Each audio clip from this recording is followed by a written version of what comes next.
Hi, everyone. My name is Sonia Holtz. I'm the CFWC Communications Chairman, and I want to welcome you to tonight's workshop. It's our Back to Basics summer series. We've learned so much information about all the different ways the CFWC makes it possible for us to do our jobs at district and at club. So welcome, sit back and relax. Our topic for today is walking away and looking ahead. Wow, what a great topic. I can't wait to see where we go with it. So sit back, relax, enjoy, get your questions ready, and we'll talk to you soon. Thank you. Good. So I'm going to hit got it. I don't know if all of you have to do that too, but know that we are recording this. It will be on YouTube after Anthony, our YouTube person, gets it all edited and ready for us to post. Welcome, ladies. This is number 15 of the 15 Back to the Summer series. And I just want to say this was saved for the last for a very special reason. I wrote some things up to talk to district presidents about this coming September. And before we get too far ahead, I'm going to ask Sonia Matisse if she has any announcements. Sonia Matisse, you're on mute. Okay, I think I'm back. I really don't have any announcements other than I'm glad you were able to attend today. This is really the number 15 of the series, and for me, I think it's a real important one because for many of us, we reach a point and to walk away and looking ahead because there's a lot more out there for us to do. So whatever position it is, you want the person following you to do better than you. You want to help them. That's your main objective. And I hope that you do that because I sure am going to try. Thank you. Thank you. Yes, I'm very excited about walking away and looking ahead. Sonia Holtz, you want to go over the housekeeping, please? Of course. Thank you for asking. All right, everyone, please raise your hand. How many of us can go to the reactions button on the bottom of the screen and raise your hand? I think at this point, we all know how to do that. If you cannot, go ahead and lower your hands, please. If you cannot raise your hand, will you give me a big wave so that I look for you for your own questions? I don't see anyone that has that issue. Fantastic. All right, so just be mindful, everyone, that tonight we are recording and it goes up on YouTube in a public forum. So please do not share phone numbers, your dog's first name, anything like that. You want to keep it completely club oriented, please. Thank you so much. If you want to see us in a speaker view, you go to the top right-hand corner. There's a teeny tiny little word up there that says view, and you can change from gallery to speaker. If you need a minute and something happens and you need to see, you don't want everyone to watch you go through it, then you are welcome to go to the bottom left-hand corner, stop the video. You're not leaving the meeting at all, but that gives you that time so that it doesn't go up on YouTube if you fall off your chair. All right, so if your Zoom is not zooming, your Dropbox is dropped, and your Facebook is not facing, that's help desk. So please come to Sunday Help Desk. We're doing it from 3 to 5 this month. It seems to be a very successful time, and everyone is welcome. So anything that you're trying to do with the state and it's not working, please let us know. Now, on the other hand, if you want a handout or if you want to know something about the workshops, that's Lynn. And that's with reservations, cfwc@gmail.com. And please be respectful of her job because she does it in a fantastic way. And we want to make sure that we send all of those questions to her. Now, if you have a general question, you don't know who to send it to, you can always send it to CFWC Communications, plural, @gmail.com, and we will be happy to forward that to the right person. And with that, I think I'm done. Thank you, Pam. Thank you. So welcome to Walking Away and Looking Ahead. And this is one of those things that we do over and over and over again in club. There's no paperwork for today, so don't think that you missed anything. There's a lot to be said of fulfilling your term for 1 year or 2 years however long that you are doing it, as according to your bylaws, I guess, is the best way of putting it. Because some clubs and some districts, they work on a yearly basis. Some work on a 2-year basis for an administration. State, of course, works on a 2-year administration, as does GFWC International. They work on the same 2-year administration. They start in an even year. They end in the next even year. The only thing that's different between state and international is the month. We end on May 31st for the state. GFWC ends on June 30th for them. And that's because of their international convention. So that's why you will see the past state president going up and picking out the certificates or any of the awards that have been given at that time, because they are still technically president as according to GFWC. But the clubs work in a different way. Some clubs work on a January to December basis. Some work on a June to the end of May basis. And it's really up to the club and their bylaws. We try not to become involved at all with your bylaws in any way other than that they are working and they follow those dictated to us by GF, CF, of course, WSR, and your district, whatever they are, and then your specific club. So when we fulfill a position, it could be an officer's position, it could be a chairman's position. When that position is over, and it's usually at the end of the administration, we need to be gracious about walking away. We give all of our materials that we can to the person that is replacing us, that has been either elected or appointed by the elected officials. And we do it with a nice, happy heart. It's important that we do that and that we encourage these people to do the best to their ability. Because although you may think you could do the job better, the word is actually different. You would do the job different than they would. And that's okay. Things are different everywhere. We all make different choices. We all have different ways of problem solving. We all have different views. And just because we were really big on, let's say, domestic violence awareness, prevention kind of things, and the next administration comes in and they want to be child advocacy, it does not mean we keep bothering the new administration about what their choices are. We embrace them and we welcome them. So this is something I wanted to talk with the district presidents about at the upcoming meeting in September. What are you doing next? A lot of you have already, you're probably thinking, gosh, it's only August and it's not going to be until like next May. What am I doing next? But you need to make plans for what you're doing next, because sometimes you have to garner a nomination. For instance, for state, the nominations come from your club, then they go to the district, then they go to state, which is an interview process in February. So in my district, we do not meet in December. So that means in September, I have to be at the club level trying to garner a nomination when I was running for second vice president and first vice president, area VP, that sort of thing.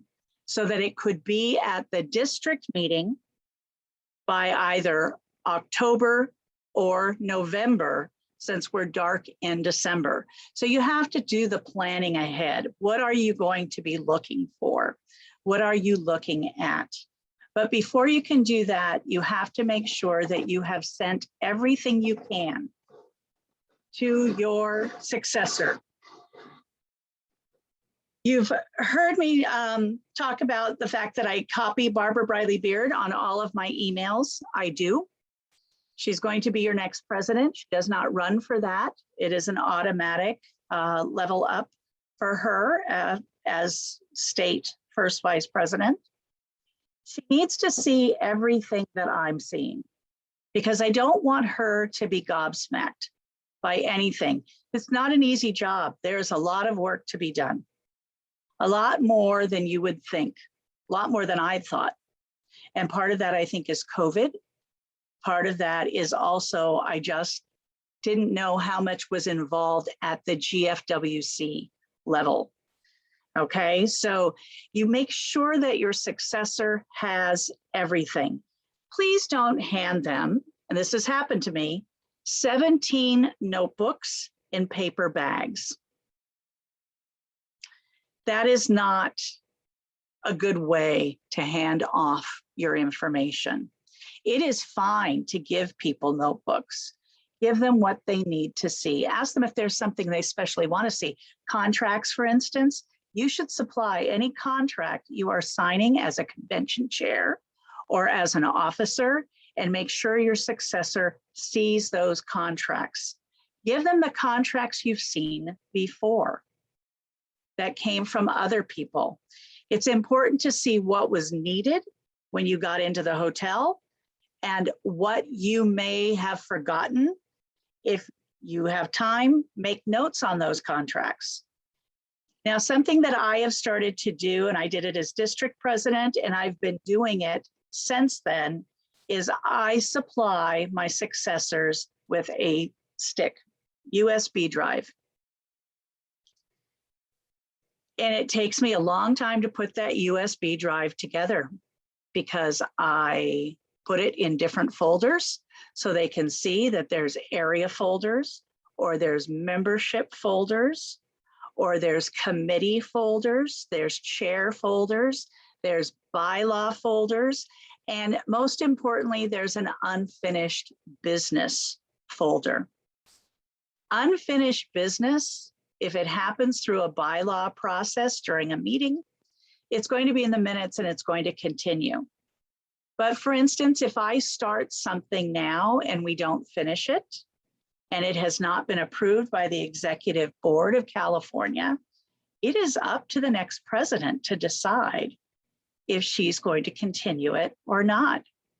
I'm not going to talk to her about it. I'll just put it in a folder and say, this is what I've done. If you want more information, you're welcome to ask me.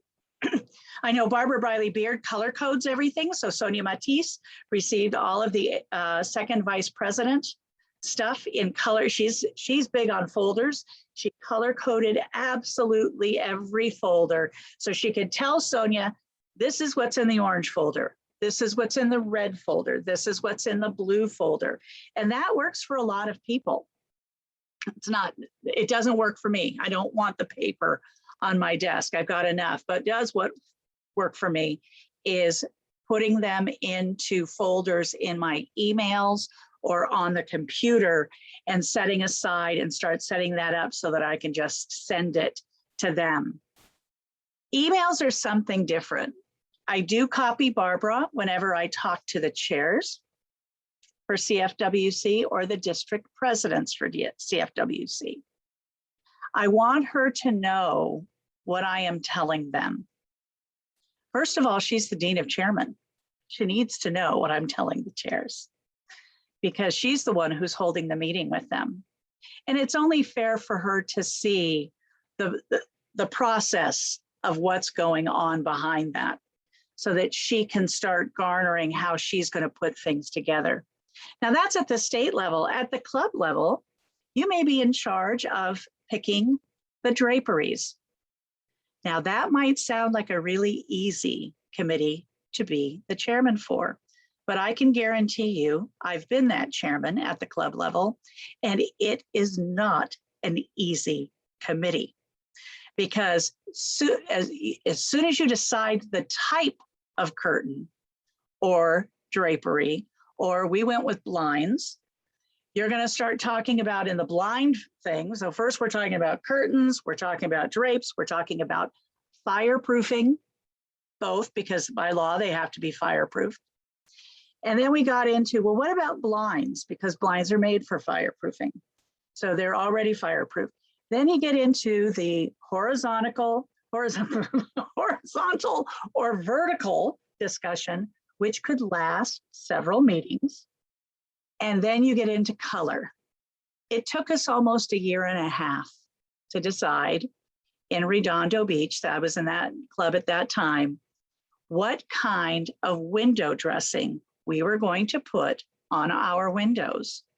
And I kept very good records about that. I made reports. I made sure that I handed in a report with the minutes every time I got up and spoke, so that the person following me, because I did not know how long it was going to take for us to come up with a decision. I thought this could go longer than 2 years. I was there to help pick up and pick out the ecru vertical blinds. And whoever knew there were so many different shades of beige, but there are. But I wanted to make sure that everything was in writing for anybody that was coming up behind me that would have been asked to be part of the Restoration House Committee and the chairman of that committee. And that committee is still going on in that club as far as I know, because they are a national landmark and they think very carefully about the lamps they put up, about do we do hardwood floors? Do we do carpeting in the back? It's all a very big and long drawn out decision process, but I had to be willing to walk away and know that all of that work I'd put in, even though we had decided on vertical, we may have changed the whole idea before we came up with the finished product, because we didn't know that ecru was going to be the color. We were getting very close to the end of that administration. And I was just going to walk away gracefully. It's not my job anymore. And you have to be able to do that. It's very difficult because it's close to your heart. I've seen it with painting clubhouses, people that aren't on the committees anymore. They want to still have a say in what color is going to be, but you have to be willing to walk away and support whatever that decision is going to be. The biggest thing about walking away is butting out. You can't be a Budinsky. You have to be willing to wait your turn and discuss when it comes up for a vote, because there's always a recommendation or a move, there's a second, and then we get into the discussion. You can talk then, and then you have your own vote. You vote the way you want to vote, because your vote is important. That's pretty clear. I think one of the other best things about walking away is that if you're on an executive committee and you're walking away from a club or a district or even state, and I say the executive committee because that is the branch that makes the decisions, the president, the vice presidents, the treasurers, and everything else. Try not to be on that committee again after you've been there.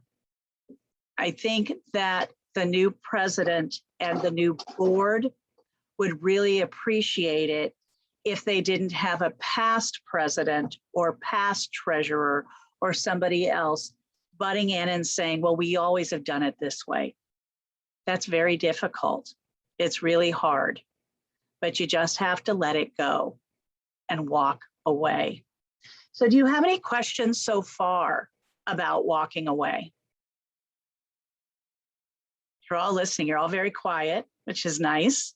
It is extremely difficult, but raise your hand if you have a question. Okay, nobody. No I will go on. questions yet. Oh, okay. We do not have a question yet, Pam. Thank you. Okay, perfect. So I know a lot of clubs and districts offer a position of like parliamentarian to the immediate past president. That's up to them. If it works, that's great. If it's not working for you, then that's something that you maybe need to visit. I think that the best way to address your bylaws and change your bylaws is to be on that committee and possibly to be a parliamentarian. Knowing all of the rules doesn't necessarily work for you sometimes, because remember that Robert's rules is really further down on the list. They are fascinating. It's a fascinating thing to look at the bylaws, but you don't want to bog yourself down with so many bylaws that you can't do your business, that you are constricted in a way. The other thing about walking away is you don't give advice unless you're asked.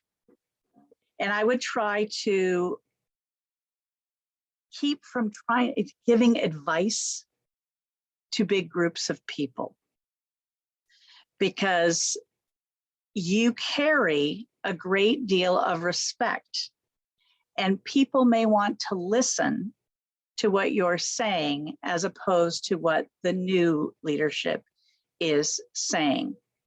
And that's a hard one too. So past is past. Keep it in the background. It's okay for me to call Jean Marie up and say, you had asked a question, I'm willing to talk to you about it, and you only. You know, Carol Crissette and I go back a long time. She knows a lot about me, I know a lot about her, but not necessarily does Gloria or Linda or Sonia know those things. So it's kind of better to just, when you're asked an opinion, treat it like you would with a best friend. I'm going to tell this person and this person only. Advice is really a hard thing in any position to give, especially when we are changing positions every year or 2 years. Very difficult. Don't try to show people how smart you are by saying, well, we can do it like this instead, or I did it this way.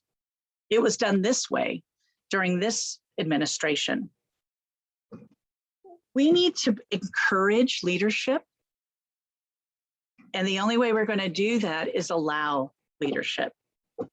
And allowing leadership means letting it flourish, letting it grow. I kind of look at it like gardening. If we plant dissension for our leadership, we're going to grow dissension for our leadership. But if we plant hope for our leadership, it's going to bloom. And that's what we need to allow to happen. Does everybody move into a job and do it well? Not on your life. Doesn't happen. But they need to be given the chance to at least try, if that was the will of the club. And that goes for, just try not to be too smart with parliamentary law, resolutions, federation, whatever it all is. You need to really think about, am I lecturing, or am I telling, or am I sharing? There are 3 completely different things, and we need to share, not lecture, not tell, because it really offends people. We all make mistakes. I've made mistakes. Please raise your hand if you've never made a mistake. See, now one hand is going up. We've all made mistakes. We need to allow the new people in the positions that are coming up behind us to make their own mistakes. If they call you and ask you about it, please, like I said, talk to them one-on-one. But be very careful about saying, well, I would have handled it this way. Let them talk, because talking, and I think you can all agree with this, sometimes comes up with the answers that you couldn't think of while you were mulling it over in your head by yourself. But putting it into words and carrying on a conversation one-on-one, sometimes something happens, it just happens, and epiphany, poof, you know what has to happen next. And that is a huge thing for past people to be available for. I wrote this one, like I said, for the district presidents. I wrote, I'm sure the new presidents of the districts don't want to hear how you would have done it anyway. That goes for committees too. And I've seen it happen with the education committees and clubs. We need to pick this and this and this for the scholarships. And I had an issue with that because I knew that we weren't giving scholarships to the SCROC students in the South Bay area. I knew we weren't giving scholarships to the junior colleges in the area, but I wasn't going to call them and tell them that they were doing it wrong.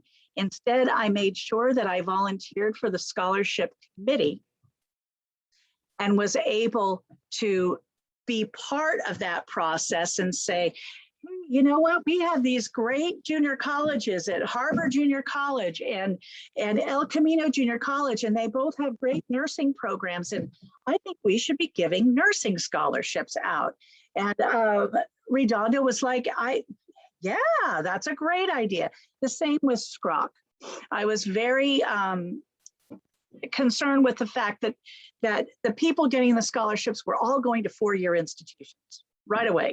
And they'd get up and they'd say, I have this scholarship, this scholarship, this scholarship, this scholarship, and thank you, I'm going to get your scholarship too. And I thought, what about the people that are losing because they're going to go to SCROC and learn automotive repair? They're going to learn, fixing refrigerators and things like that. And so instead of telling that group how to do it, I joined that committee and I brought it up as a suggestion. And I think that's a much better way to offer an opinion, because by then I'd already been the president of that club of Redondo Beach. And I was able to not influence. I didn't want to influence anybody. I just wanted to give them a different idea to consider. And thankfully they did. This one's hard because we've talked about it several times. We don't talk behind people's backs. We don't hold meetings in the bathroom. We don't hold meetings in the parking lots or outside where we've parked our cars. We don't talk about what went wrong inside the meeting that just happened. Now, we have not been able to do that because of COVID. We haven't really had meetings. Even my own club in Torrance has not been meeting in person yet.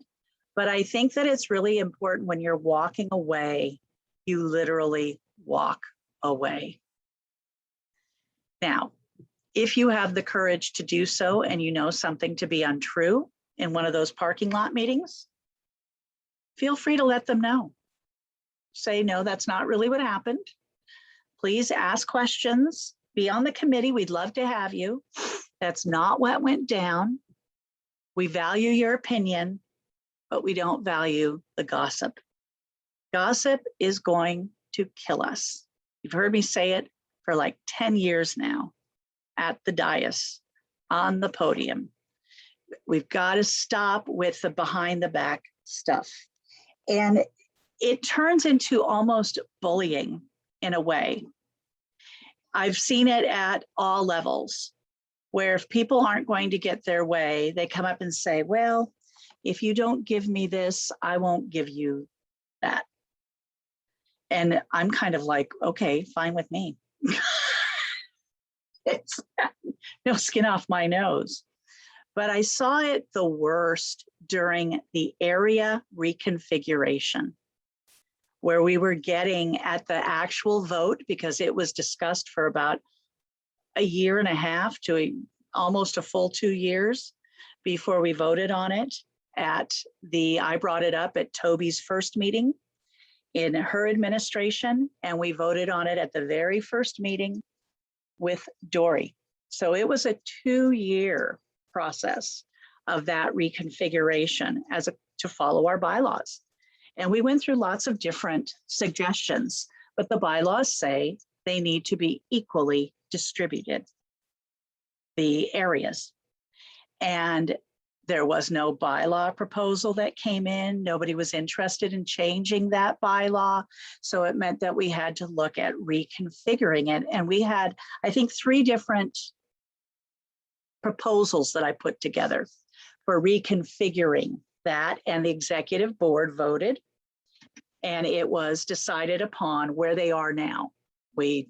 Area D lost 1 club, but other than that, they stayed in the same grouping. Area C gained orange, but they lost San Gabriel, which was a pity because we had been with San Gabriel forever. And San Gabriel went to Area B. Area B gained a great district, but they lost Loma Prieta, who went to Area A. So the whole thing just kind of went juggernaut and everything moved. But when it came down to that vote, I have to tell you, I saw people walking around in the back of the room at lunchtime telling people how to vote. And I had it happen to me. You can't do this. You have to vote for no change. And I'd said, that's not one of the options. The options are there, and we had different configurations of how we were going to completely change the areas or redistribute the areas. And I forget what the third one was. I don't know if you remember Sonia Matisse. I think you were around at that time, but you can't threaten people. And these were people of influence. And I think that that's a bad thing, because when you start giving your opinion over and over and over and over and over and over, and we've heard it, okay? We've heard it. You start to think, did they not understand when I said no? Did they not understand when I said, I'll think about it? Did they not understand when I said it's finished? I got an email today. Something I have said is finished at least 4 times since May. I got another email today. So what did I do? Nothing. Not even going to deal with it.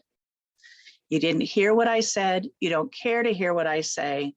You can't keep coming at us. That's not your job. Your job is to let what is. There's nothing you can do. There's nothing I can do as president. Sometimes the further up you get in the chain, which is the club member is the top person. The further up you are, which is the club member, the harder your job is. You have a lot of responsibility. You are part of the club. You go to meetings, you vote, you take part in activities. Hopefully you take part in the leadership or on a committee. That's a lot of work to do. I have one thing to do right now. I'm state president and I am a club member, but I rarely get to club meetings. I try to get to my district meetings, but I'm very busy. And so I think the club member works the hardest, and we forget that. And we have to allow them to work the best that they can be. So don't tell them what to do. And I know a lot of you aren't. I'm just telling you because it's hard. This is the least amount of people I've seen in a workshop, because everyone doesn't want to walk away and they go, okay, maybe, who knows? I don't know. Anyway, try to be a good member always, and I think that with that is allowing the other members to be good members too. Everybody works at their own pace. Everybody is going through a journey we have no idea about. We have to allow them that journey. I know that when I became club president, you've all heard the story. It happened in 4 days. I didn't know what to do. We would do like progressive lunches on card tables. I'd give them to the lady who was setting up the room and making all the food, so that we'd get up and meet people and everything else. And I'd walk around, I'd ask people, it's like, okay, what do you like to do? And for instance, I found out Julia Rosenberg was a professional photographer, and I said, hey, if I bring you some disposable cameras and a scrapbook, will you take the pictures for the year? And she said, sure, I'll be happy to. And so you just have to ask and allow people to do what they want to do. But when we nominate and you say, please be the treasurer, please, please, please be the treasurer, and they don't know math, or they don't know how to do an Excel spreadsheet, or you're not doing them a favor. You know that you're going to be micromanaging them because they're going to depend upon that, and it's going to be frustrating for you, and it means you're not walking away. We have to seek positions for the leadership with people that can do the job. Pay your dues on time. Don't have people coming after you for your dues, although it's been a little hard with COVID because we have not been meeting. And so maybe you get the email and it gets way down on the list. I think right now I have like 90 something emails in my email box. And it's hard to get down those things. And you try in the morning before everybody gets up, and then you get going during the day and you just kind of miss out on some things. But try and be a good member, pay your dues. Volunteer for the committees if you can, and try to help out at meetings. If you're one of the few people that can get up and clear the table, do it. Even if you don't do anything else, that's huge. Carrying plates into the kitchen is huge.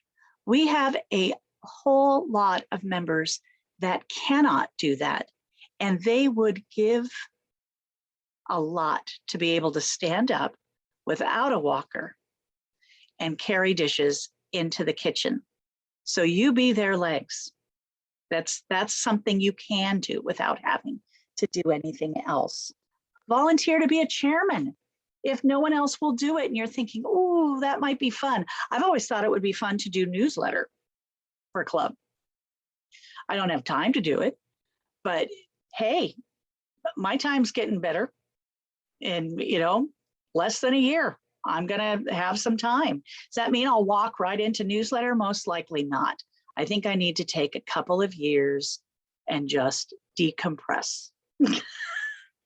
Although I do have something I want to do at the CF level. So be encouraging to everybody, especially to the members of the new board. We often forget how important amenities and protocol are. And I'm not talking about wearing a muumuu at the head table. And I say that because when I became a club president, I was given a piece of paper from the district amenities person.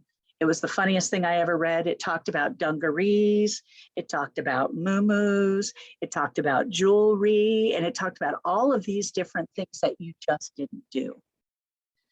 But it also talked about you don't walk in front of the head table, you have a little amenity for someone that's special every now and again. If you can, tell somebody how they affected you as a person. Let them know they are your mentor, or let them know they are a valued member in your opinion. I think that the amenities are very important. And it's one of the reasons you see that workshop so often now, since I have been on the leadership of the state. Where we've done as leadership, I did leadership and amenities. As membership goes with amenities, it's all there. I know that I think leadership and amenities are together for convention of 2022 again, because it's been since 2016 when they were together last. It is important that we remember our people. Tell them they are valued. If your club has, I know like San Gabriel has a volunteer of the year. I don't know what they call it, but that's kind of what it is. The clubs all nominate somebody, and then they are all recognized at the convention, and then one person is singled out. This is a really nice thing. However, it's very hard to put one volunteer above another. And I have to tell you, in my own district, I was a past president at this time when they brought up the Volunteer of the Year award. I voted against it because I thought all of our volunteers need to be awarded. They get their things at convention, they get their certificates, they get all sorts of wonderful things. but to single out one above the other, if it's what your district or your club does, go for it because it's very special. But if it's something that you're thinking about, think about how you would feel if it wasn't you. Because it doesn't feel too good when you lose. And it happens, right? We have all lost. I've lost elections. We've all lost. And so it's not a great feeling. And the last thing I want to say about walking away is I watched once as a past district president sat in the front row at a table and taunted her successor. That's just mean. So try not to sit at the front of the room because they already are looking for you. I guarantee you. The person at the podium is looking for who did it last or for certain people to see what their reaction is. They don't need to see you doing this. Or looking at your person at your table and going, what kind of behavior is that? It's not very ladylike. It's not very club member-like, and it's just plain mean. And I gotta tell you, I'm not good with mean people. I'm the person that if there's a clique at a table, I will go and sit at that table. So I break up the clique. And they'll stand over you, they'll talk about you, they'll say, oh, why is she here? And then you find out how important the people are in the clique because somebody will be singled out to go to another table. And that makes them mad. And so the clique starts to break apart. We need to get rid of the mean stuff. It's really very hard. So walking away. I think that the last thing I have to say is if you can help it, never repeat a position. And I say that with love in my heart. I know some people in this room are repeating a position next, and that's fine. If that's what your district wants, that's fine. If that's what your club wants, that's fine. But this is why I say it. You can't allow for new leadership if you are repeating a past leader. And it's important that we encourage our leaders. Remember how happy and how competitive Lucy and Ethel were to be club president? They wound up being co-club presidents, which I've seen a lot in different clubs as well.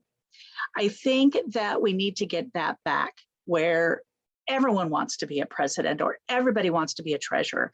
Everyone wants to be in charge of scholarships. And in some of our largest districts, we are missing that opportunity. And I don't think it's because the leaders aren't allowing them to.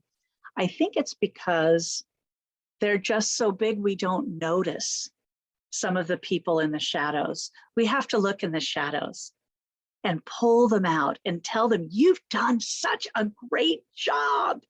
Have you ever thought about running for this? I think you would be terrific and you would have my support. And the smile on somebody's face would be great, I think, in that kind of situation. But we also have some of the smaller districts that are in trouble where we just keep repeating and repeating and repeating. I come from one of those districts. In 2004, Marina had at that point the same board for close to 14 years. It was the same ladies all through the 90s and up through 2004. And all they did was switch positions. I was nominated for Leads that year. And my good friend who has passed away, and I miss her all the time, Sharon Hooper, because she was a great confidant of mine.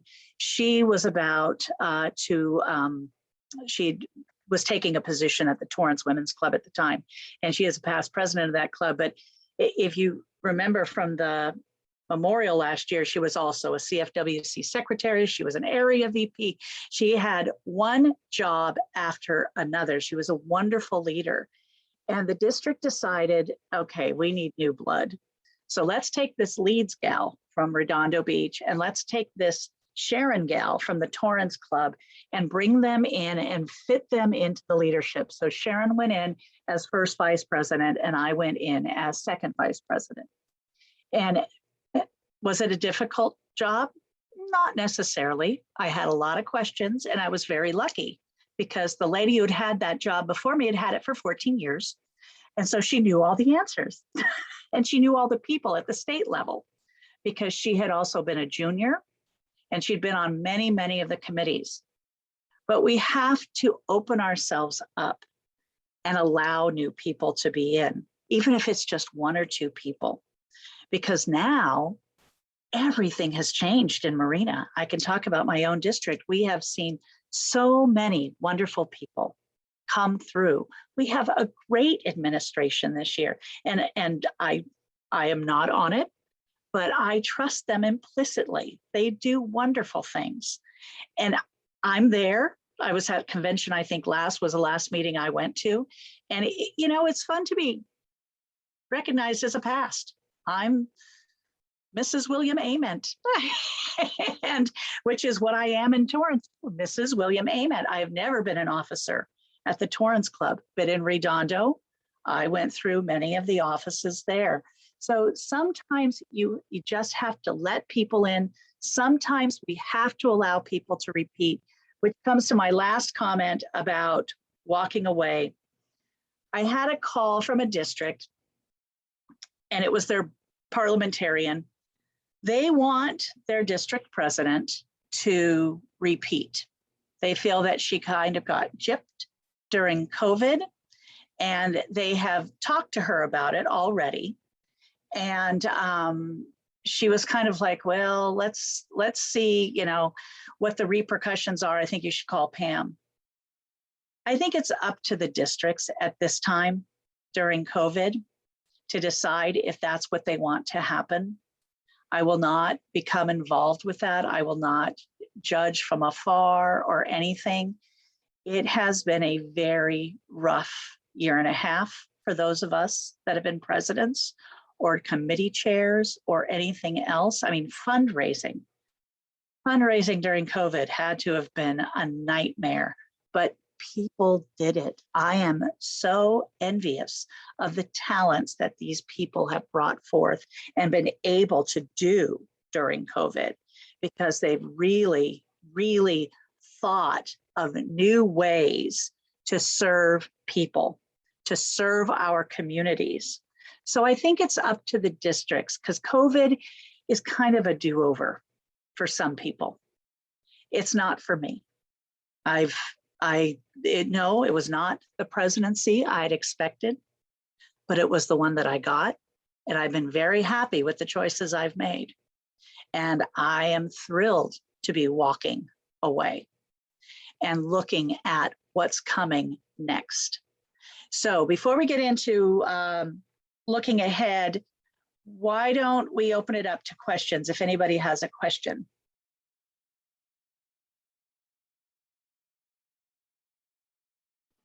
We have a question from Donna. Donna, you have a question? Hi, Donna.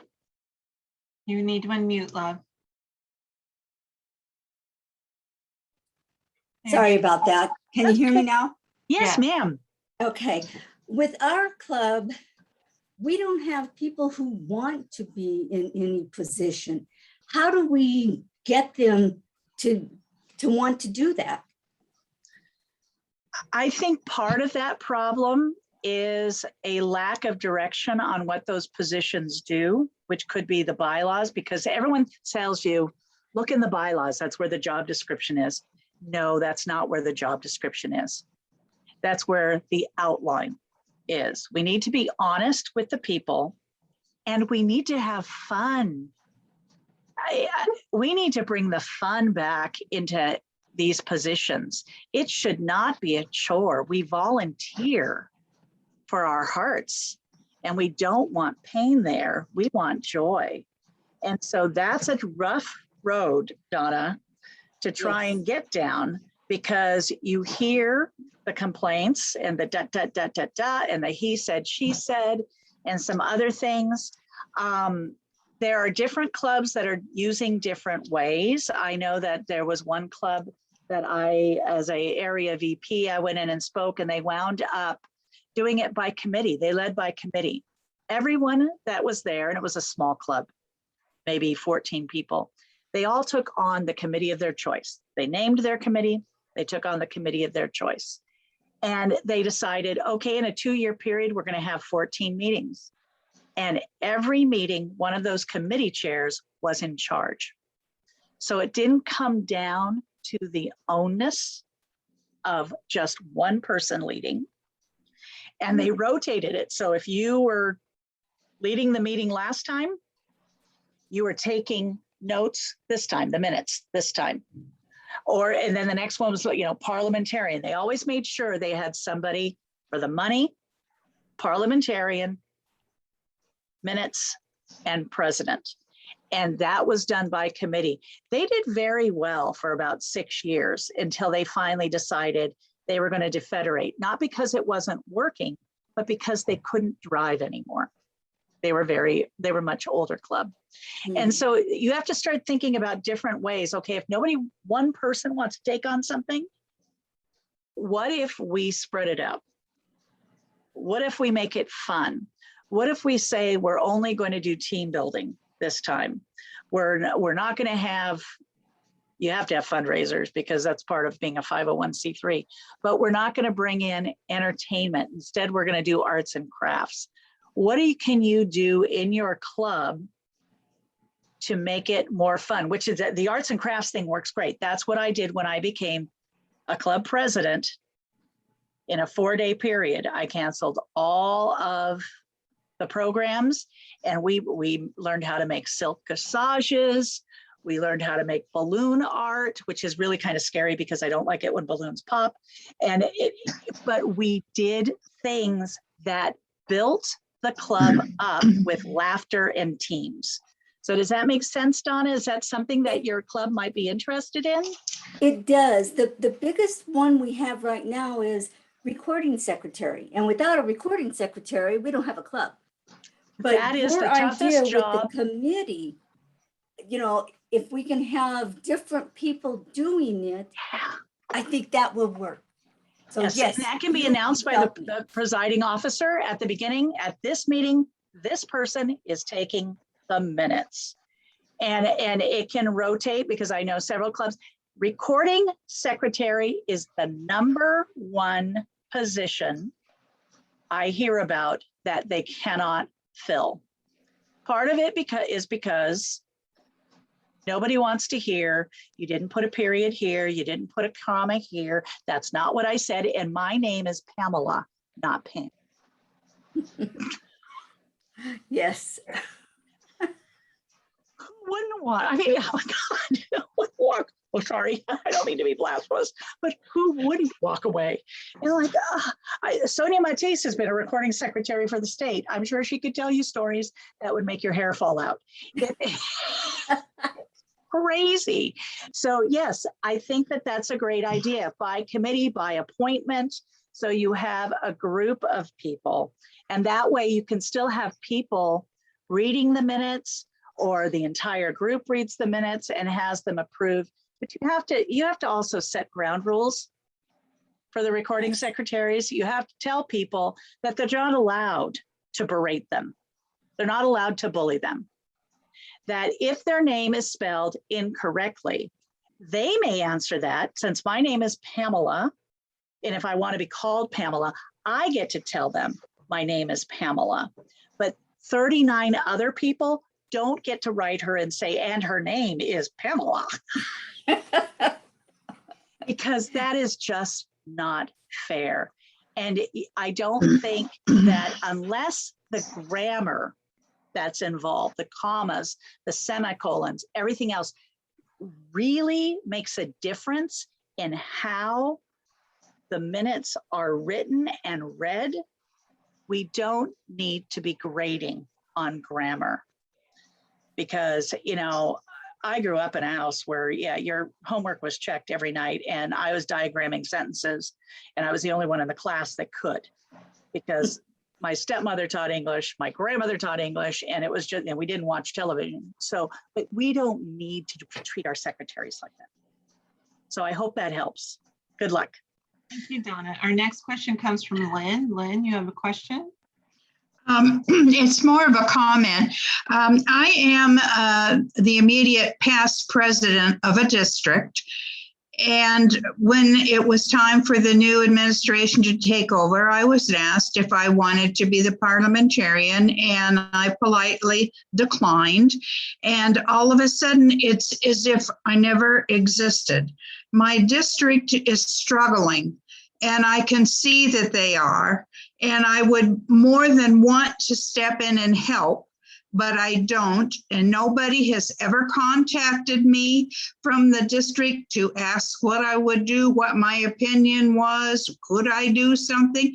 It's a strange, strange feeling from going from running the entire district for 2 years and being fairly successful to all of a sudden being non-gratis and as if you didn't even exist. It's very, very strange feeling.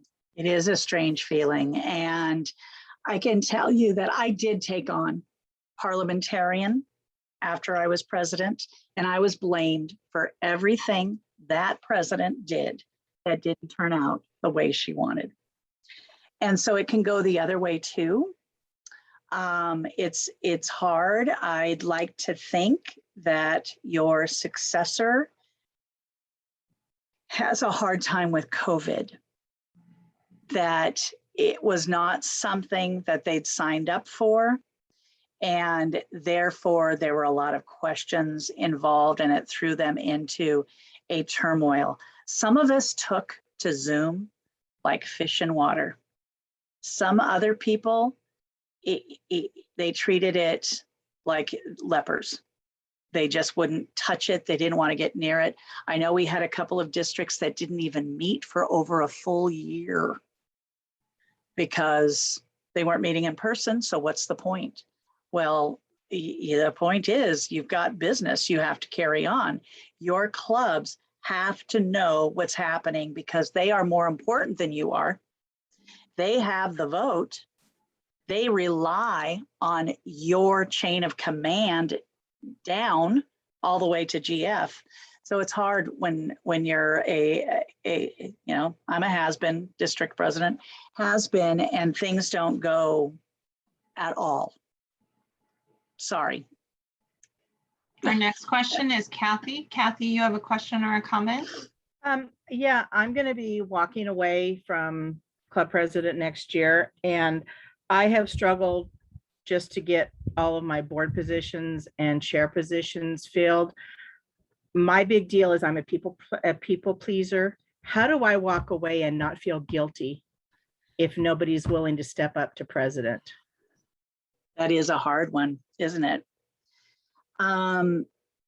You have to, I didn't have children, but I did theater, and every opening night I had to let go. And it's the closest thing I can think of to giving birth, because once those actors are on stage and in front of an audience, there is nothing you can do to change what is going to happen. You can't feel guilty about it. You have plans. I had a problem with moving up from club to district, because at that time I kept being told the districts where we try to send people that we don't want to have in club. Well, no, that's not what you do. I don't stay and be club president. I was club president for 3 years. I said, you don't stay and be club president for forever. That's no good either. You've got to let somebody else step in. And usually when you pull out and make a hole, that hole gets filled. The bigger problem is it filled the way you would have done it, or would you have done it differently? Or are you going to feel guilty about it? You can't feel guilty. Just got to kind of walk away and do what is good for Kathy and good for the district or the club. I know you just took on something at the state level. We all need to move. It's the way we learn. We learn lots of different things. And I think that struggling to put people together during COVID has been a very common problem for clubs up and down this state.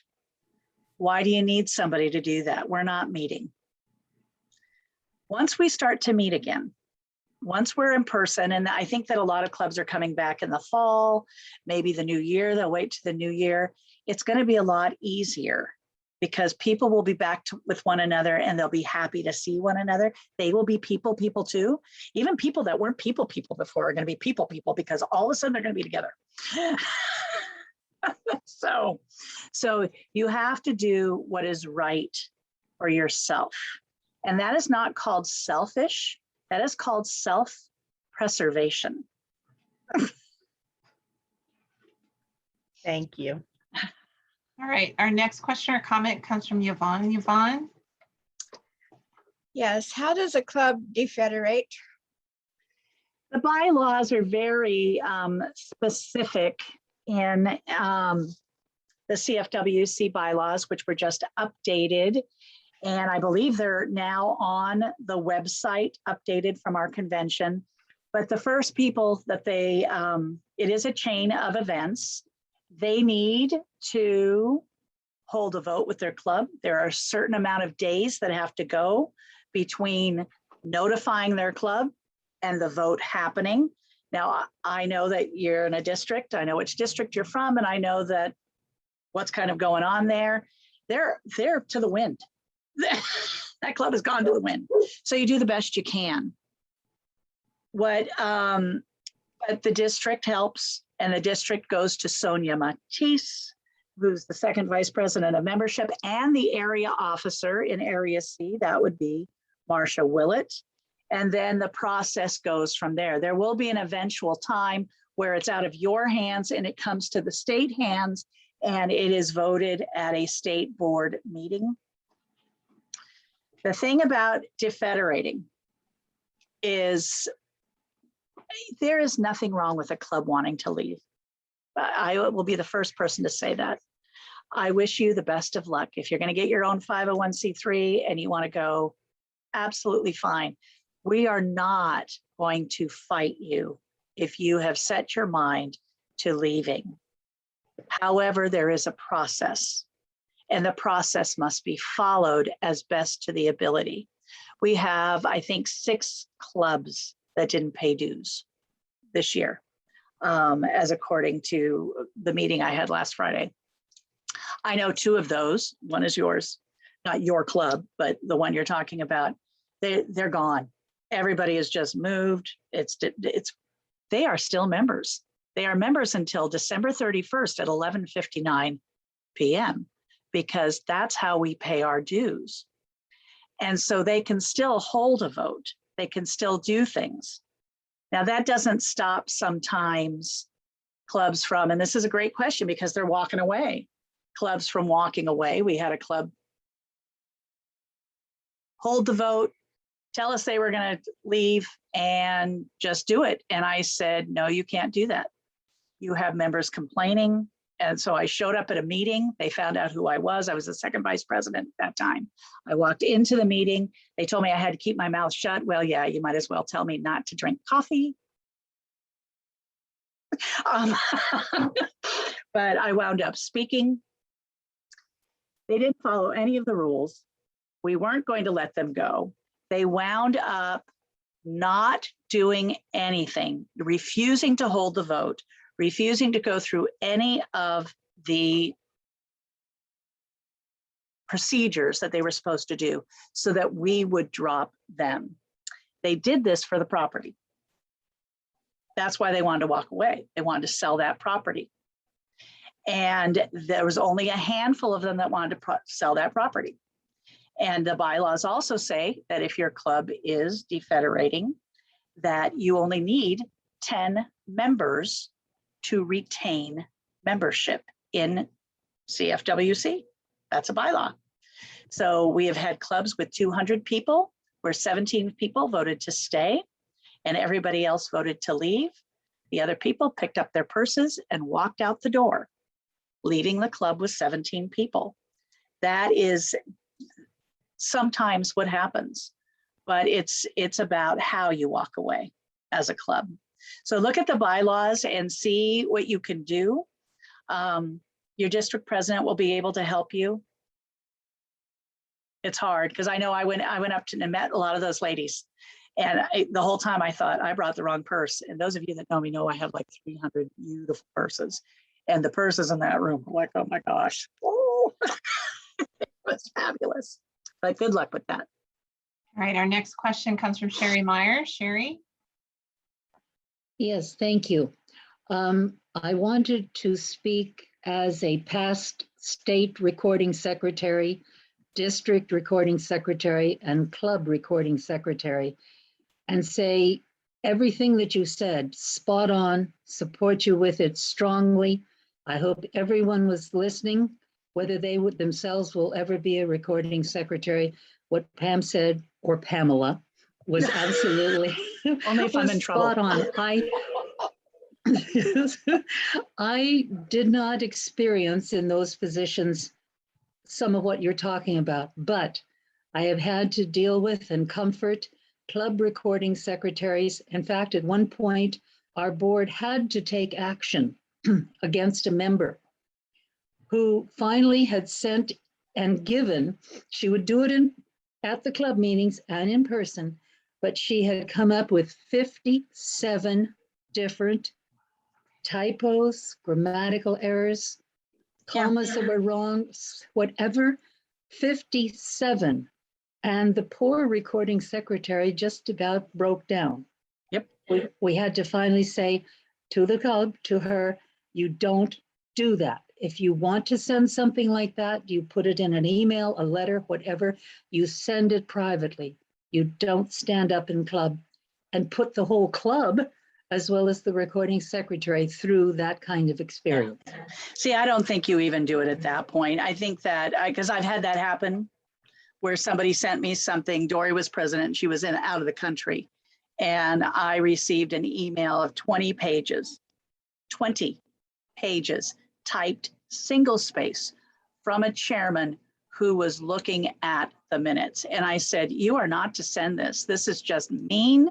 It's horrible. And then, 3 weeks later, I'm sitting at the meeting and the secretary looks at me and she goes, do you know what I just got? I offered to buy her a drink and I tore them up. It was like, I told her not to send this, but some people, they don't hear what you're trying to say and they want to do it their way. And we need to just help them hear a little better. Hearing is an action. It really is. Hearing is an action, and we need to actively participate in hearing. And if somebody says no, somebody in authority says no, then you have to listen. You don't get to just decide, you know what, they'll never know, because somebody always finds out. Thank you. All right, our next question or comment comes from Mary. Mary? Hi, Mary. Mary's in my club. I just want to say, first of all, thank you. This is such an excellent topic, and I really appreciate everything that you've been saying. And I just wanted to tag on to the lady who was mentioning, I think her name was Kathy, about the difficulty in finding people for the board. And I was thinking, because from my experience, I think sometimes the most overlooked source for those new leaders are the new members that come into a club, because what happens is that's when they're the most enthusiastic and they've just joined your club because they want to make a difference. And so they're there, but because people don't know who they are, they get overlooked when that nominating committee goes to the table to find people. And so I really wish, kind of as a solution to that problem, is that maybe clubs would be more open before they go to start picking those, is to sit down and have a day where you just say, who do you know, or what is it that you've done, or these are the positions we're looking for, and let people either talk up their friends or have the membership vice president go out and recruit that type of person. I think it's going to make everybody's jobs easier. But what happens is that in some clubs, I know from ours, but maybe others, they put this like arbitrary, you can't be on the board for a year. It's in the bylaws and it drives me crazy. It turns off the new member who might be there to contribute to be that new leadership. So just a comment. Very good comment. Yeah. Because when you put that in your bylaws, remember I talked about them strangling you? You put these things in there that just create a boundary that you can't get past. That's one of those boundaries. Saying, you know, you can't do this. We'll take your money, but you can't do this. And so right away, we are creating a system where we have no one to walk away because we have no one to step up. So it's like crazy.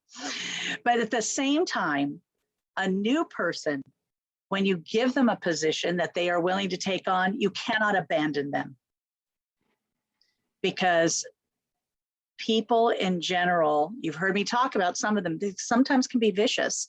And if you are the kind of person that says, I will help you, make sure you help them. We can't leave them to fend for themselves. So last question, Shirley, and then we'll get on with next. Hi, Shirley. Hi, nice to see you. You too.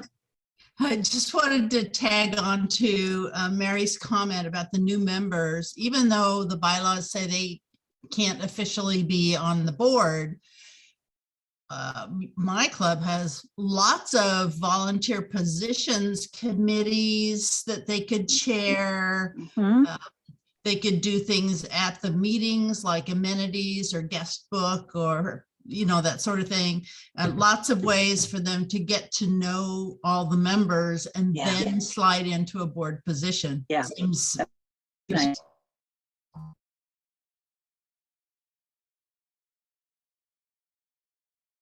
Education, libraries, ESO, because that's what Shirley does for the state.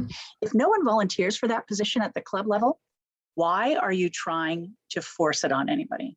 Why are you doing it? Stop.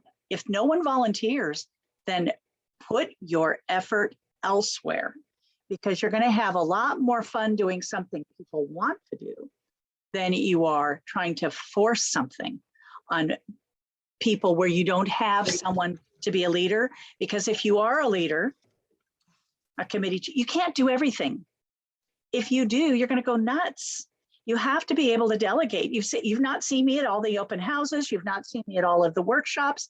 I have to know that when I walk away, Sonia Holtz, Sonia Matisse, these ladies are there because I think those are the two that are in on this one, can handle these Zoom things without me sitting in the spare bedroom while you're looking at some of my squash blossoms and just going blah, blah, blah, blah, blah, and vomiting from the mouth.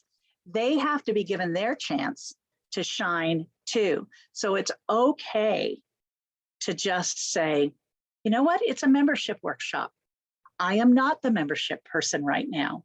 I'm the state president. I'm going to let Sonia shine today with her team. And she let the communications team shine. And let these people come forward and do what they do, because it's really, I think, a better way to see too, like what Shirley said, with ask them, if there's a little thing that they want to take on, the literary library or something, or they want to have, we had somebody who wanted to do something at her house during the summer, and she wanted to host the, when I was president, like the second year in a row or something, she said, I'd love to have the officers over to my home for a summer get together in Redondo. Oh my goodness, she was a fabulous cook, and we wound up using her all year to cater every event we had. So you never know. That was her passion, cooking. And she loved to cook for big groups. She had children that had left the home. So you never know where that person's going to shine. And you have to be willing to look at it and see that and say, wow, that is them. They are terrific at that. So, but you also have to look at some people and say, no way. I'm not going to pull that without saying that. I have to say that because that, as a president or as a committee person, club, district, state, it doesn't matter. Sometimes you just have to be polite and say, I filled that position, but thank you very much for volunteering. It took me a long time to fill the positions of my board. I spent 1.5 years doing it. Shirley was one of the last people I brought in. And I remember talking to her very vividly. I was on the phone in the kitchen talking to her, and she came highly recommended. I'd never met her, but I trusted the person who recommended her, which is part of the quadruple of Carol Crossett and I. We were all district presidents together, Martha Patori, Carol Crossett, and Joyce Opjordan. And the 4 of us were just very good friends. And Joyce Opjordan had told me about Shirley. So I called her up. She, this person's doing this at the district level. Perhaps she'd like it at the state level. So sometimes you also have to listen to other people and invite people to walk into that position. So we've talked about walking away. And now let's talk about what's next. Some of you already know what's next for you. Some of you are hoping what's next for you, because there's no guarantees. I would be in that category. It just happens. But you should have a plan. You should think, okay, we've had this problem, and how am I best going to address it? And it's a bylaw issue, and this is really happening. We have a bylaw issue at the state level that needs addressing. And so I thought, okay, but it needs addressing to a higher authority. So how do you do that? Well, you do it in a positive way, and you become part of the solution. That's one way to walk towards something. Volunteer to help with bylaws. Volunteer to help with an idea, to offer something. So you just don't say, this isn't working, this is horrible, we hate it, period. You need to change it. Well, a way to walk into it is to say, we have a problem, we have thought of these outcomes possibly, and we would like to help fix it. That's something that you can walk towards. Some people will think about a role that they want to play. I think at the state level, the easiest way to think about that is the positions of the finance team. We rarely have more than one person running for finance at the same time. I don't think it's happened for probably 10 years now, but it's always at the financial secretary level. Now, from financial secretary, they go to treasurer. From treasurer, they go to director of finance. It's just the natural progression. So they have something to look for. And I think that is something people become very comfortable with. If you're a first vice president, you may want to be president. I believe that if you take on membership, you should be willing to be president. You should be willing to be dean in between, and that you don't skip around, because you need to know all of those things in order to be a better leader. Having a goal is great if you are willing to work for it. You heard me talk about how early it takes at the state level, but perhaps your district starts now. Who knows? A lot of the nominating committees are usually put together in January, because people are meeting in April, the clubs and the districts, and they're voting in April. Some people are an automatic move up at the district level from first vice president to president. That happens often, but it doesn't happen all the time. Some districts will have a vote at a convention, and people will hope for the best. I don't think we should ever campaign for a major position, but I do think we should offer a solution for major positions. And when we talk about those goals, we talk about, this is what I think, and this is how I could help. And we think about that when we're voting. Voting should not be a popularity contest ever. But when we walk towards something and we want to make a difference, people know that. Some people don't want to do anything but sit and eat lunch. And you know what? That's okay. That is a valid and wonderful club member. They come, they pay their dues, they vote. They're part of that top echelon in the leadership ladder of voting, of being there. Just because they say no every time, because they're shy or whatever reason, it's not our business. If they say no, you need to hear it and respect that. It's up to you if you think that they could do something better. Remember, I said compliment them. Tell them, you'd be willing to help them, but don't do it at the same time that you're asking them to think ahead, because that's kind of mean. That puts them in a bad position. But, in September, if you're talking about people coming up in January, you're going to meet, you're going to do straw ballots or whatever you do. We do straw ballots at my club. We do straw ballots at the district level. And if the people meet the qualifications in both Torrance or Marina, they're called by the nominating committee and offered a place on the ballot if they say yes. That's the fair way to do it. If they say no, you have to listen to them. But there's nothing wrong with 3 months before that in September saying, have you thought about possibly looking at recording secretary? You're very quiet, you write nicely, you listen well. These are all things I don't do, but I try. But I've been a secretary. It's very difficult because I want to be part of the conversation. I didn't know everybody's names when I was a secretary, so it was hard. My minutes would say things like lovely woman in red makes motion, and then I'd write the motion down and I'd miss lunch because I'd be running around looking for the lovely woman in red to find out what their name was so I could put it in the minutes. But you have to think about the talents. We've talked about talents so often in these workshops and in these talks. And what talent do they have? Are they great with words? If they're great with words, maybe resolutions, legislation, bylaws, these are great places for people that are great with words. If they are people, if people look up to them, I think that they may or may not know they're leaders. And so you have to let them know, you know what, I enjoy what you say.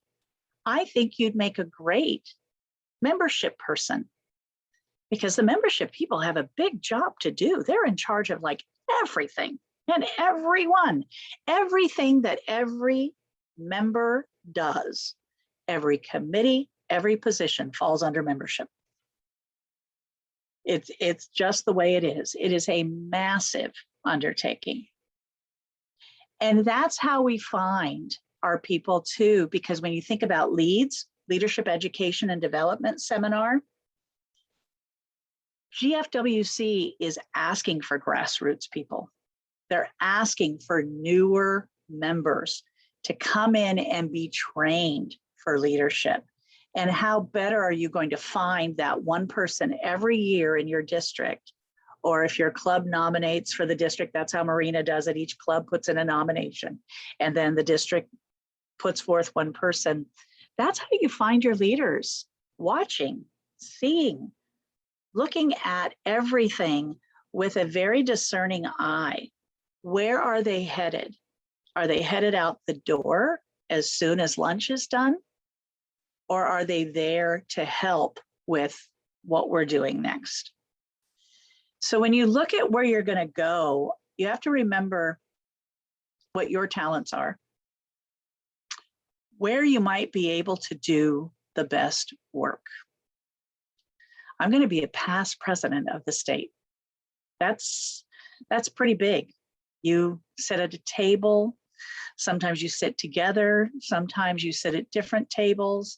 We haven't had a meeting for a while, so we don't quite know how it's going to work. I haven't talked to Jean Lash about that, but I like them divided up so that you've got a past president at a table that you can ask a question of if you're lucky enough to have one at your table.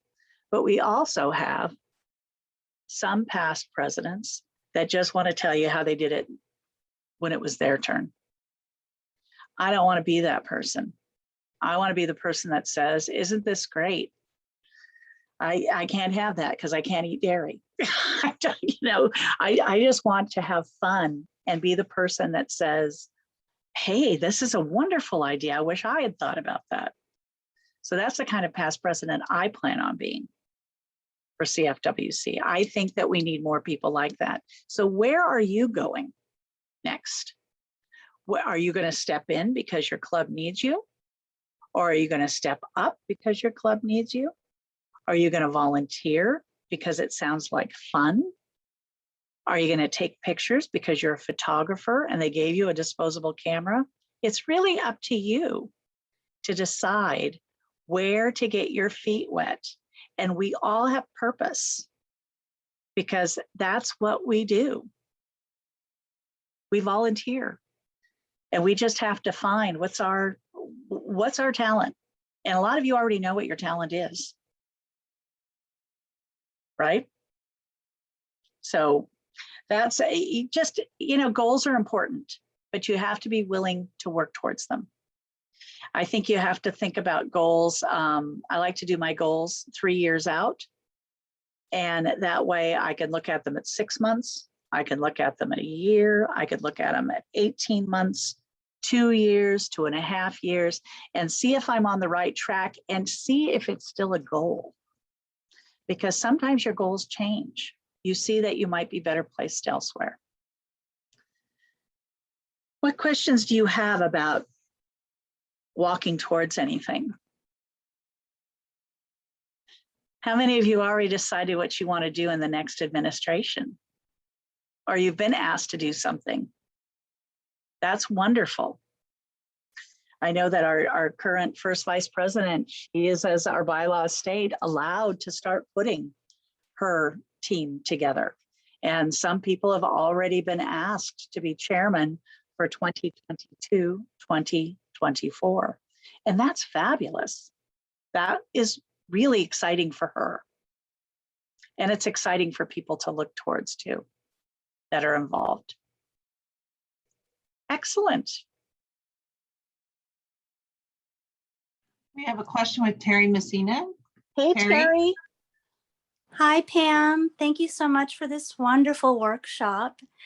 I do have a question.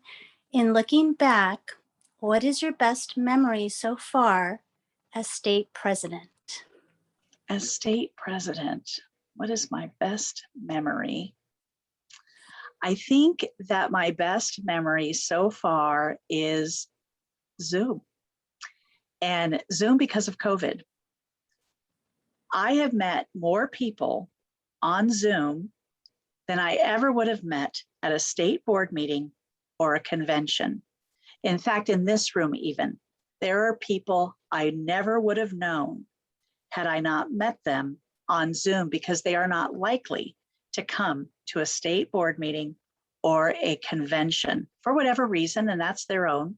But that I think is my best memory. Meeting the new people. They're at my boss. They are all my bosses. You are all my bosses because I'm the low one on the totem pole. My new bosses at the club level. That has been just a fabulous memory that I will hold forever in my heart. Thank you, Terry.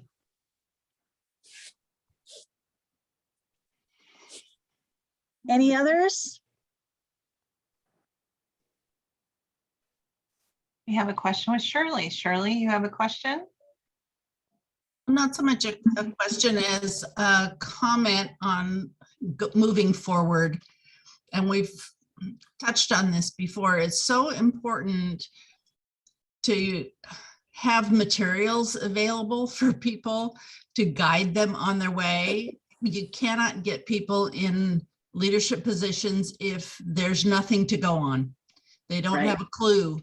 And it's critical to be able to be transparent. One of the phrases that makes me absolutely nuts is, oh, all you have to do is, or just, right? Because it never is just. And so I'm thinking, I'll be coming in as president next year of my club. I'm thinking before nominations, I'm going to do a one-page overview of each office. This is what's involved.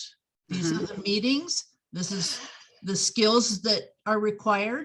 Yes. And so forth. And give it to everybody. I think that's very wise. Now, you all saw in Quick Bites, we made available the new booklet that is, I think is around 60 pages long of positions and job descriptions. That's something that I found with the help of Vicki Holden, one of my mentors. It was over 20 years old, but we took it and it took about a year to rewrite it and update it. And we made it available for free to all of you. And they are jobs at the club levels, jobs at the district levels, and jobs at the state level. Because I'm telling you, the bylaws don't say everything. Nope. And the person who had the job before you may have done things that are not expected. It's a big lesson I learned from Paulette Meadows.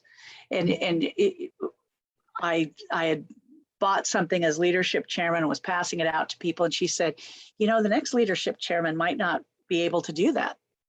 And I thought, okay, I get that. And so I made sure that I let people know it was from me, not from CF. This is from me to you.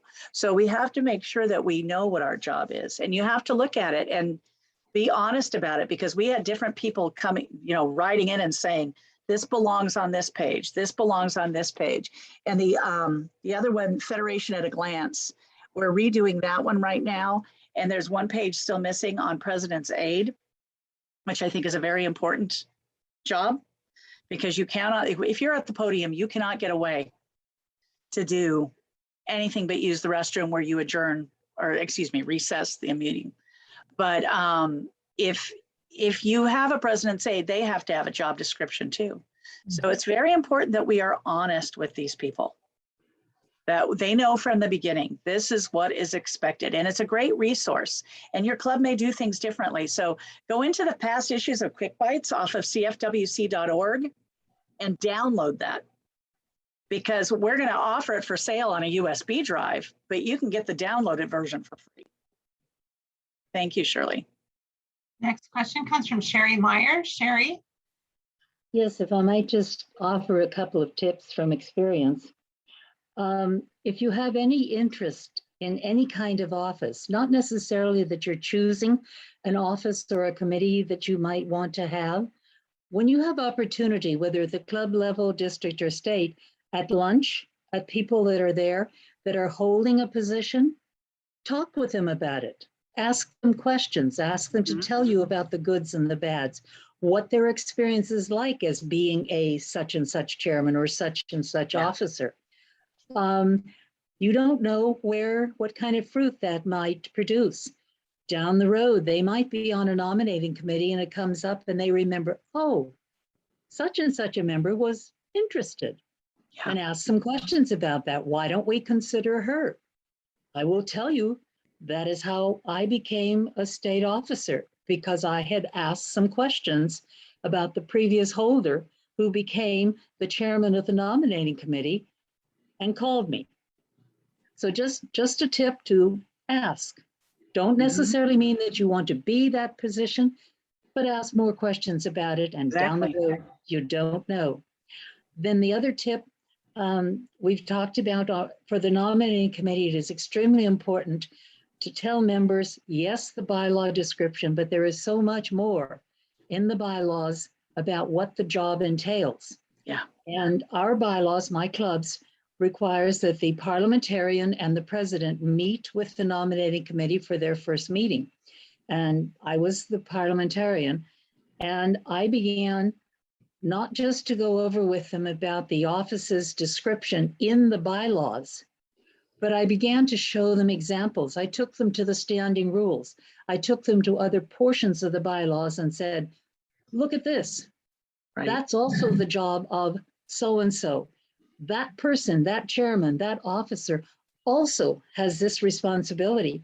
Because frankly, most of them are just not going to go through the other bylaws and standing rules. They're going to go simply to the officer description, leave it at that, maybe tell any candidate to go read the rest, but it's far better if you have taken them through and shown them why they think need so to too. do Yeah. that more. Just my Yeah. 2 tips from experience. Yeah, Thank you, Sherry. The That's a next great question or tip. comment comes from Kathy. Kathy? Yeah, I just wanted to reiterate, two of the positions that I had filled last year on the board stepped down because they were not told the extent and the details that their job involved. Yeah. And they weren't prepared for it. They were overwhelmed by it. And frankly, they were, what's the word I want? They were ticked off. Yeah. Because nobody had told them the extent of the work that was involved in the position that they had. Yeah. So, yeah, that's one of the things I'm going to attempt to do this year is have an informal gathering at the clubhouse for anybody who's interested in taking on any positions and go in Well, that's a great detail idea. over every position and what is involved with it. And, you know, even if they're not interested, they might know somebody who might say, you know, hey, what did you guys learn at that thing? And maybe I might want to do something. So education. You know, I that's why I try to come to all these things, because you never know what one little thing, what one little jewel you might pick up that's going to really help. So that's all I have to say. Thank you. And that is a valid reason to resign a position, is because you were not told in the beginning what your job was. Now, resigning because you don't like the rest of the board, not cool. And we see it happen all the time. That's why I bring it up, because you didn't get your way. Not cool. But because you weren't told the full extent of your position, that is very valid. Very valid. We have a question or comment from Diane. Diane? I just wanted to say that Kathy is a prime example of the amazing thing that Leeds does. Mm-hmm. Absolutely, because this girl has blossomed. Yep. I remember meeting Kathy at I forget what club I was at. Fowler? Was it Fowler that I was at? And I met you for the first time? Yeah. And you were going to come and do Leeds that year. And so it was very exciting. Diane, I have a question for you. It has absolutely nothing to do with what we're talking about. It has to do with the last workshop. May we take your trifold on campus safety and put it in Spanish or other languages? I can't hear you, sorry. Okay, now can you hear me? Yes. Okay. I think that would be an outstanding idea. Okay. If somebody is able to do that.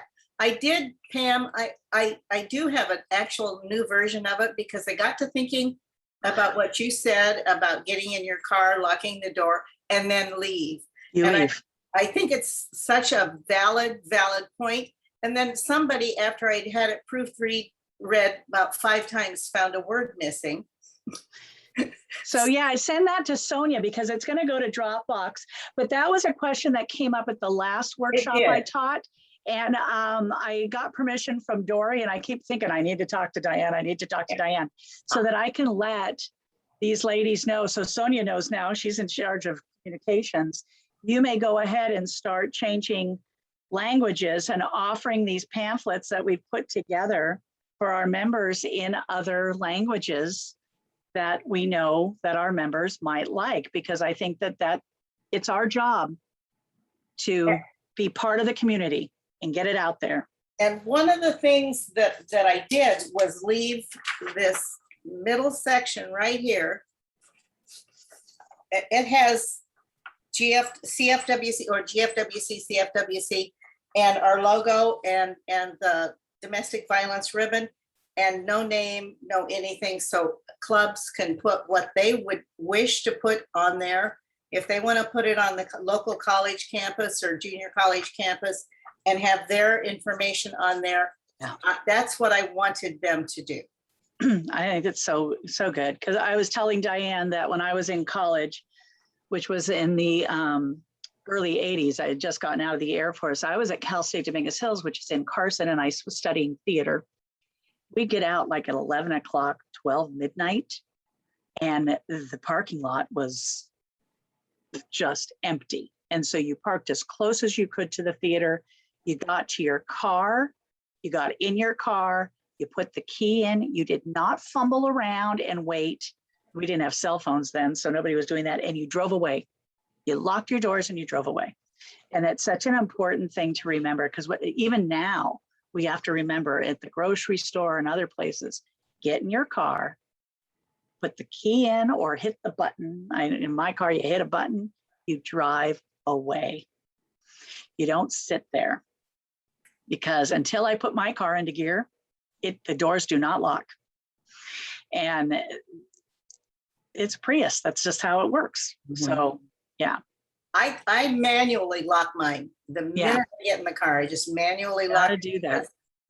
I'm worried about somebody jumping in the side doors. Yeah. So, is there anything else before we take this to an end? And I wish you all a nice evening. Excellent. It's been wonderful. It's been wonderful. I hope that I will see some of you at the state board meeting. Everyone is always invited to the state board meeting. We have 89 people attending in San Diego, which is going to be wonderful. And some people are coming in for the day, some people are staying. It's going to be a really nice event. I may see some of you. I know I'm going to see Lynn and Sonia in Atlanta very soon. And Diane, are you going to Atlanta? And then right after that is Colorado Springs for Western States region. And so I am really taken off gallivanting. But I'm going to do you proud as your state president. You've done all of me very proud. And I can't say enough about how wonderful each and every one of you are in supporting me through COVID, because all I can do is ask people, do you think this will work? Do you think this will work? Do you think this will work? But the clubs and the memberships have just been so kind.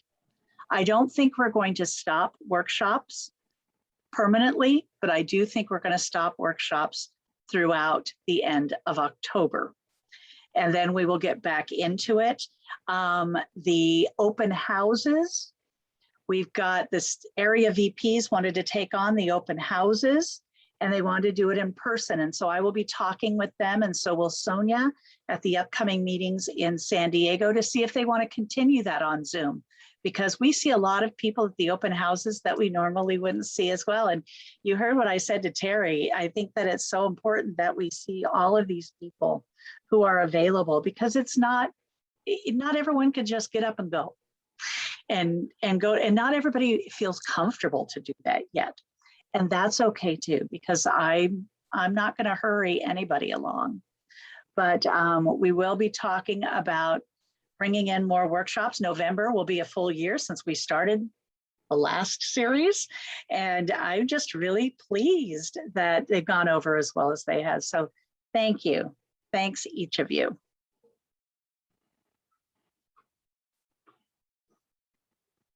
We have another question on the floor with Donna. Donna, do you want to stay behind? I'm going to go ahead and stop the tape.